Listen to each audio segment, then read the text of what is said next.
By getting rid of some of the plaque, what are you hoping that might lead to in terms of future research? It wouldn't be good to get rid of just the plaques.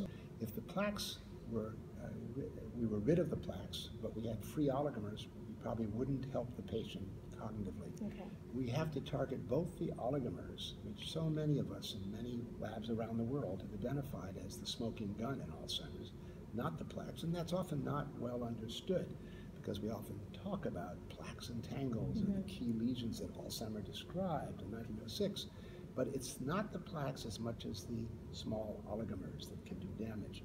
So we'd have to remove both. Right. In fact, some people say just remove the oligomers and the plaques will gradually dissolve into oligomers because they're made up of oligomers, and then your agent that's removing them will just remove some more oligomers. Most of the agents of interest, like this antibody called aducanumab from Biogen, does both. It removes plaques, it definitely does that, we can see it on PET scanning, but it also attacks the oligomers, and that would be the best way to go. And then there would be other treatments besides antibodies that could also help. Okay. And finally, why do you think no treatments have been developed in the last 20 years? Just wondered what your view was on that as a layperson. It's a key question, and as a clinician, I worry about that every day. And the answer is, treatments have been developed, but none of them have passed muster. None of them have really gone all the way to federal approval by European or American governments or elsewhere.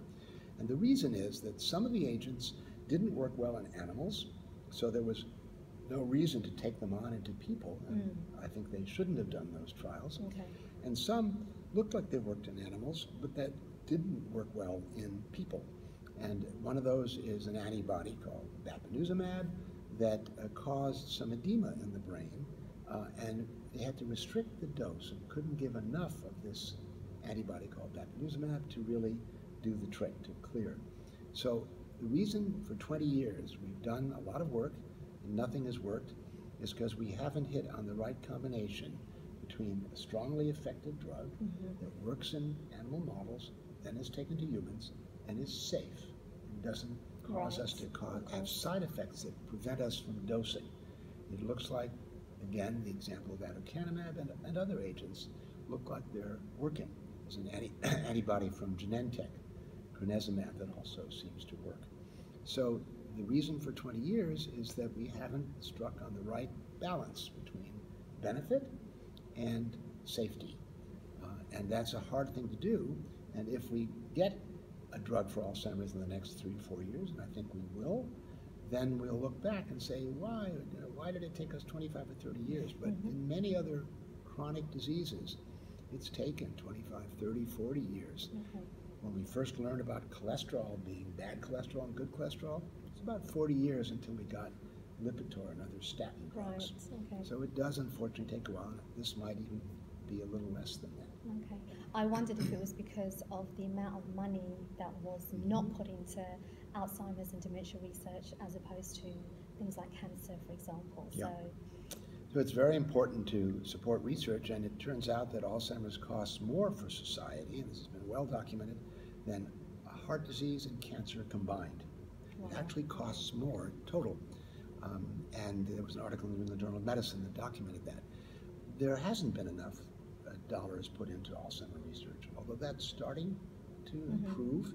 And last year and this year, the U.S. administration the Congress has voted $400 million each of those 2 years more. So yes, there's never enough money until you get to the treatment. But now it's probably not so much the total dollars available, but using those dollars wisely. And that means starting the treatments early. The reason that for 20 years we haven't gotten good treatment is because we had some weak drugs and we treated patients when they already had dementia. Right.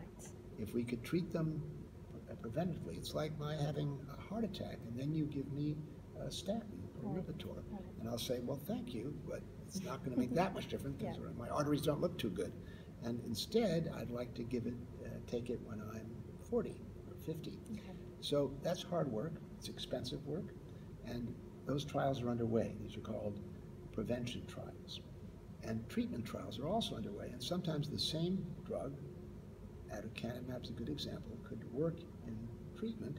That's what Biogen is testing right now in 30 countries and thousands of people. But it could also work even better if we gave it to patients before they forget where they parked their car this morning. Okay, thank you. Good.